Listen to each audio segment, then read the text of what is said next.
Hello, everyone. It's nice to be back and to share with you. My father loved cars, especially big cars with big engines. They made him happy. And because they made him happy, they made me happy. When I was in high school, Dad bought a brand new Mercury Marquis Brougham. This baby was jet black, about 400 feet long, and it had an engine the size of a cement mixer. The neighbor kids called it a limousine. My friends called it a hearse. But my dad was so proud of that car. He beamed. Given the long wheelbase and the contours of our driveway, it was easier to back that car into the garage than to back it out.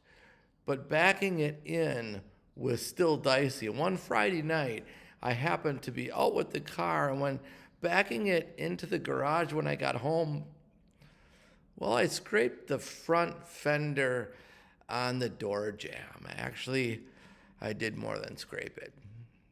There was a dent. It was late. It was after midnight, and rather than wake Dad to tell him, I decided I'd break the news in the morning. I remember that morning. When I got up and looked outside, Dad was already standing at the front of the garage with his hands on his hips, and I watched as he looked at the car and looked at the door jamb and looked back at the car. I took a deep breath and headed out to face the music. I started into my apology, but he immediately put up his hand and he said, "Steve, it's just a car and it'll come around because one day you'll have a son who wrecks one of your cars, and I want you to respond to him exactly the way I'm responding to you. It's just a car. Let's go have breakfast." And that was it. He never mentioned it again. Never. Not once.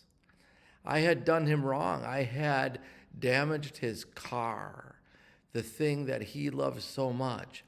But his love for me was so much bigger than that. He didn't wait for me to apologize. He didn't wait for my atonement. He didn't express anger or derision. He didn't demand that I pay for repairs and make everything right. Instead, he just said, "Let's go have breakfast." When Jesus sees that conniving tax collector Zacchaeus in the tree, he doesn't scold or chastise him. He doesn't pass judgment on him. He doesn't demand repentance for his sins.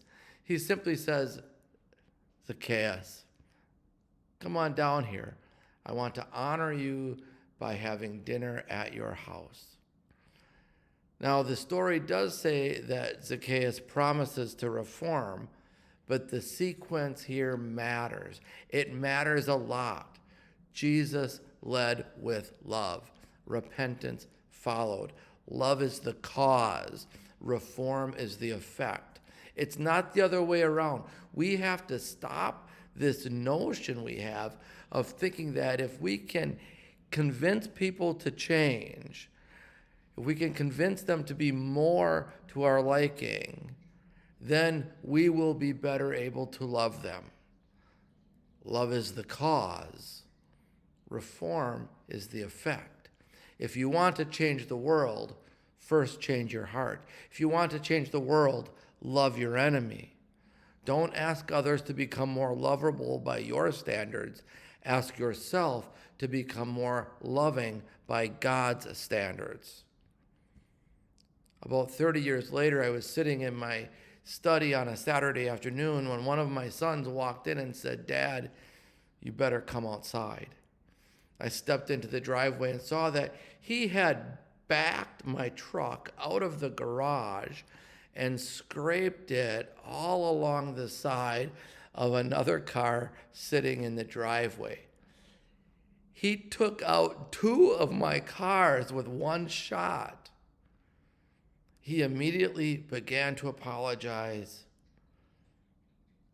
But I just put up my hand and, pulling him close, said, one day one of my grandchildren is going to wreck one of your cars.